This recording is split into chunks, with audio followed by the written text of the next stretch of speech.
Crushed and pinned.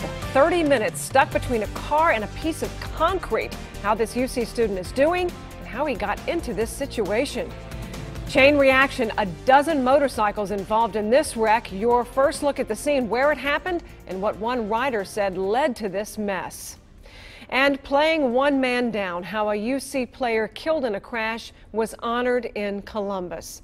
First tonight, a University of Cincinnati student crushed by a car. 9 on Your Side was there as crews were called to the scene of this incredible rescue.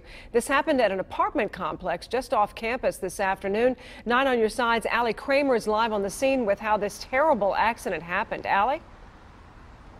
Julie, Cincinnati police tell us this all started about 1 o'clock this afternoon when 2 men were parked at the top of this hill at their apartment complex that you see here.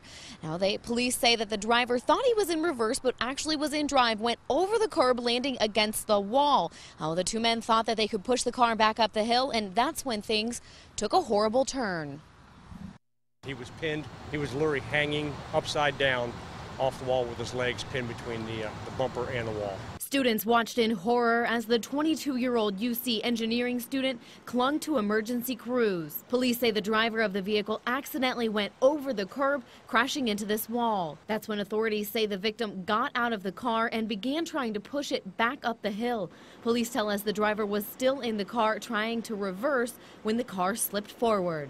The victim was pinned between the car and the wall, was actually hanging about 20 foot over the wall. District Chief Paul Weber tells us it's a situation he's never seen before, but says his guys were trained for it, using both heavy rescue trucks at the scene. This is a very unusual circumstance because of how he was pinned in there.